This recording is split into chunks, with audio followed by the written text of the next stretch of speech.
Violence can be viewed as a single act of aggression, but it can also be part of a cycle, often triggered by chronic social isolation. And if schools around the country can be a setting for violence, even mass shootings, they can also be a gateway to prevention. That's why the Boston Public Schools are adopting a strategy known as the Sandy Hook Promise.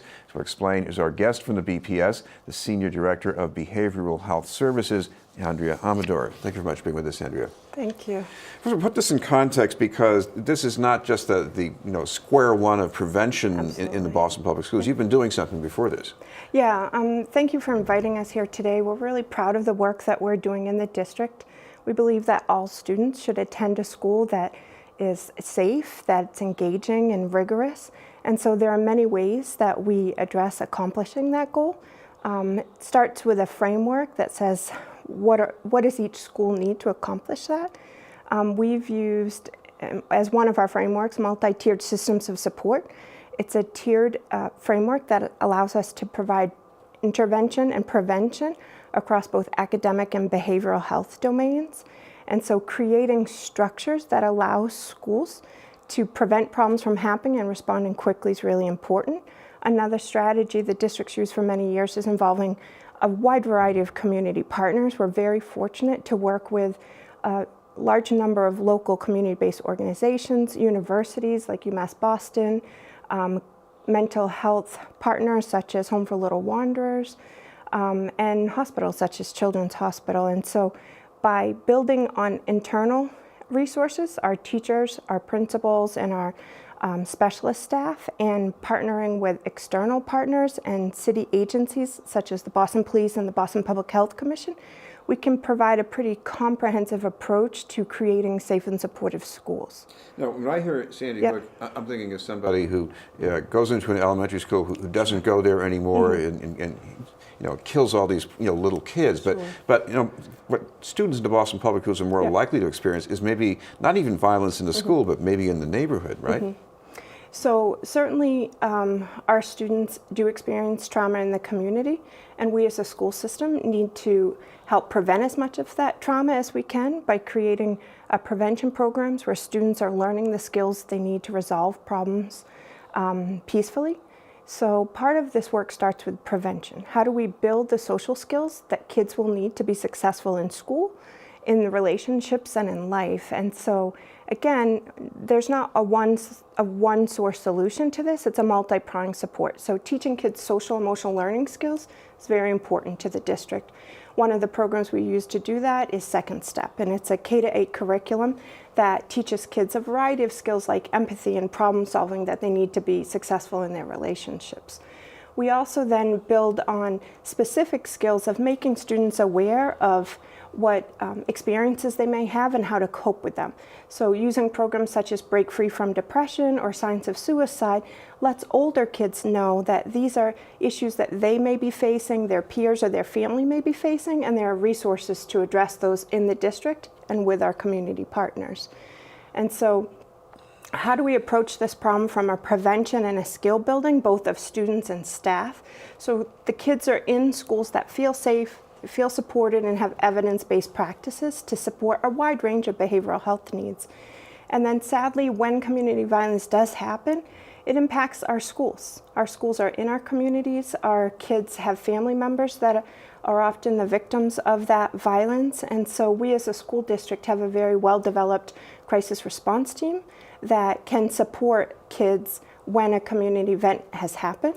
Now, there are numbers out there saying that most acts of violence, whether it's directed against somebody else or even if it's suicide, they're telegraphed in advance. Absolutely.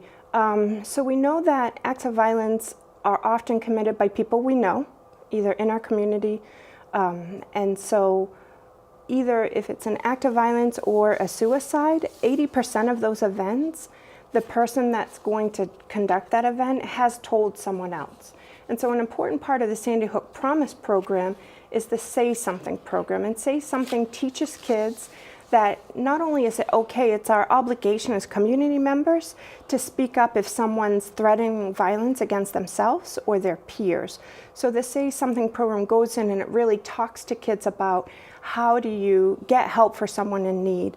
And Boston kids are great about that. Already, even before we started Sandy Hook, we know that our kids are really great about talking to their teacher if they're worried about a peer, talking to a community member, a faith-based leader, about if they think that there's a weapon in the neighborhood or a child has a weapon. But this program from Sandy Hook will allow us to build on that existing relationship and make students aware that it's okay.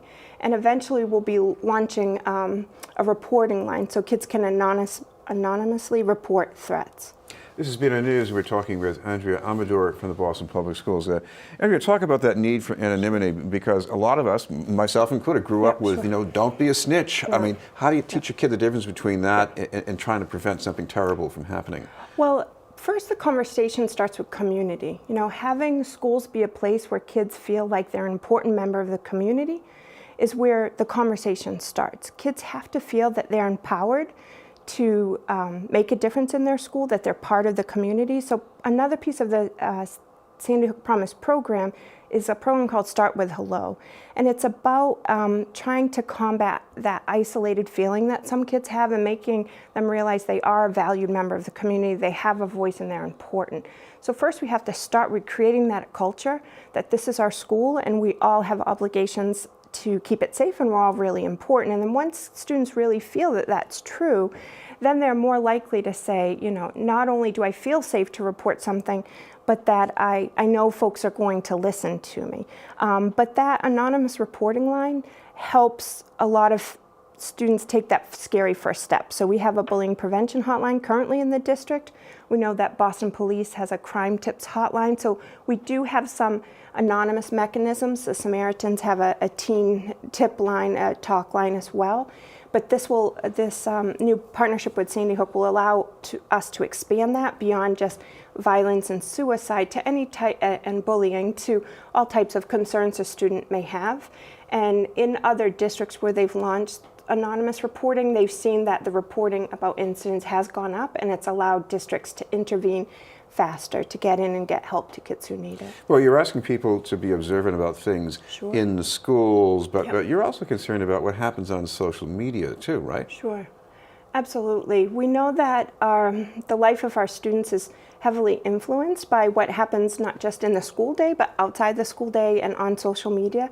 And so how do we work with students to make them aware of the dangers of social media, to make them aware of the concerns that they may see on social media, and give them a place to report those? So there have been many incidents around the nation where students, after having been trained in programs similar to this, recognize that a student holding a gun is a threat to the community. If a student posts a picture where they're holding a gun or making threats on social media, need to be taken seriously.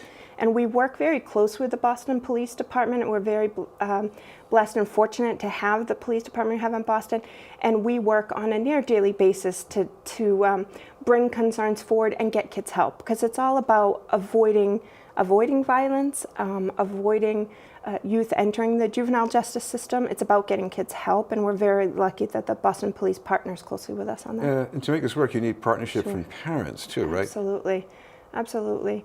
Parents are incredible resources. Of course, they know their children better than we do. And so how do we do several things? How do we partner with parents so they know what resources are available, so they know what warning signs to look for?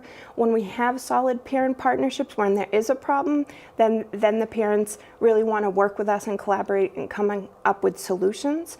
And our parents are great about saying, give us more information. And so we have mechanisms such as Parent University, where parents can come and get information from central office staff and community partners about resources and normal childhood development and signs to be aware of. And so getting information out to parents is really important to us, and we have a very diverse community, so we need to make sure we get that out in culturally and linguistically sustainable ways so that all parents can have access to that information. And if I'm not mistaken, a lot of these areas that people can turn for help are on the Boston Public Schools website.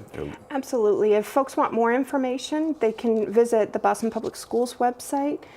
We also have a special website for behavioral health, that's cbhmboston.com. And of course, Sandy Hook Promise has a website as well. Thank you very much for being with us. Thank you. Andria Amador from the Boston Public Schools. We'll have more news in just a moment.